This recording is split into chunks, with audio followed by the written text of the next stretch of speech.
bang mulai kasama minana kamanin ang kalatas kung di matang na inner mukalis na rin mo from the lit na mo ilang ganano kahoy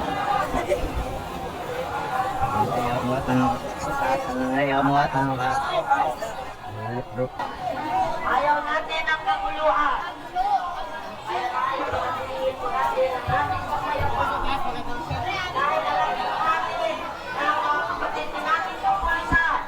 Grabe yan, nakabantay ang daming pulis. Libo ko yung mga pulis.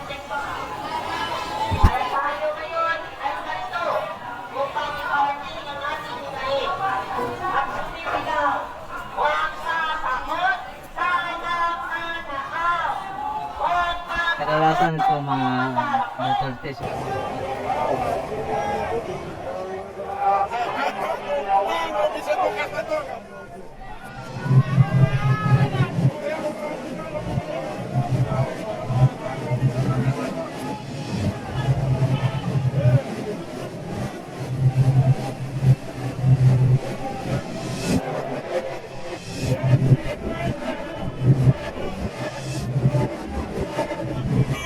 Kalau gimana Pak? Kalau itim ngayon ano?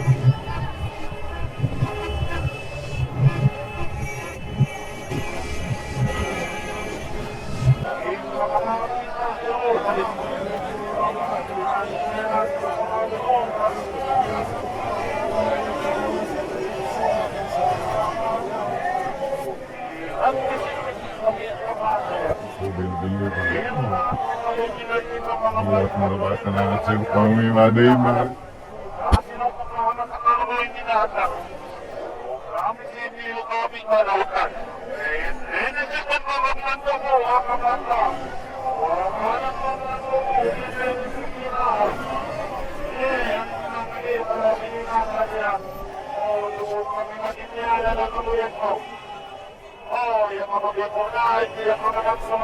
Oh, apa mas kompetitif?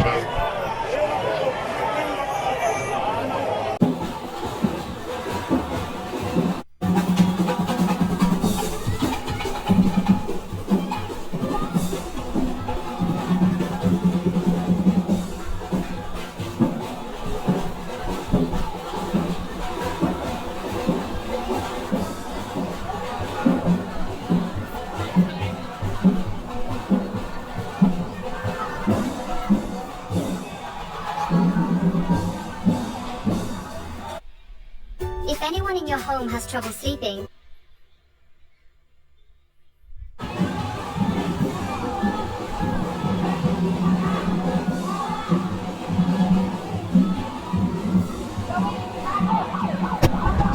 Grabe, daming supporter ng ni Duterte, mga supporter Duterte po itong nakarally.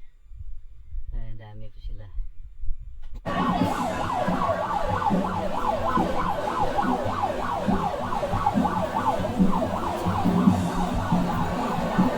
Ngayong araw na po itong rally nito December 1. Dami po sa video na mga supporter nagrarally na. Lupa kasi po papimagan mo yung from now nguya now nguy lupa kasi ngayong therapy malam alam mo iba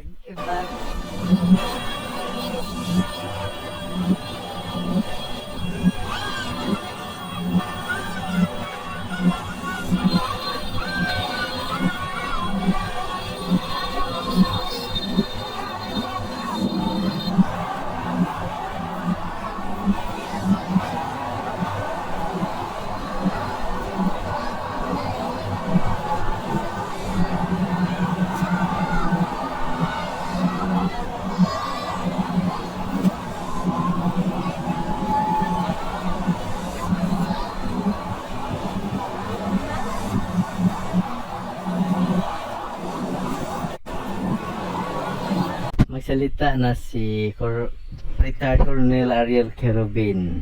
Kaisa tayo. No, kasi ngayon masyado tayong na-polarize eh. Sabi niya magkaisa Pag na tayo. nagkaisa tayo at Oo nga, pag magkaisa tayo, malakas yung persa. Nakita yan, no, ng taong bayan, lalo na yung mga men in uniform.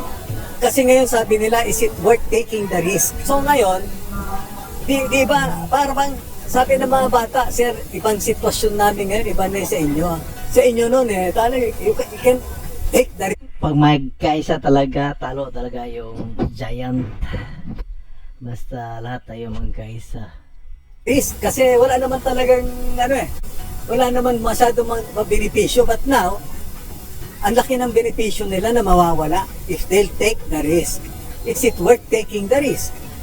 Besides, sabi niya, civil society cannot even get their acts together. Bakit kami sasama? Kung hindi rin lang tayo buo, sabi ko dun sa armed forces, forget it.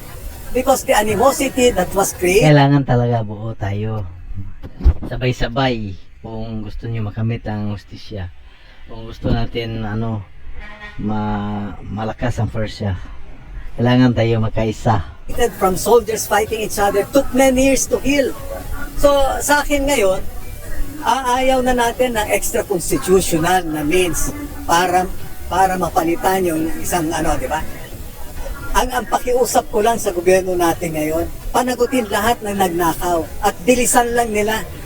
Yan talaga ang gusto natin manawagan sa nakaupo ngayon na bilisan yung masumpo. Kailangan action talaga agad-agad. Magpakulong kaagad sila ng malaking isda. Yan po ang gusto niyang Sabi ko, Omet, you're doing good, keep it up. You know, you are the full turning. Kasi not all senior officers, no? Not all. No? Kasi may sumusulat sa inyo, firme. Have good reputations and you know that. Di ba? They were just promoted or they became where they are now because of the good graces from their principals. So you should be more discerning kasi ang gulo no?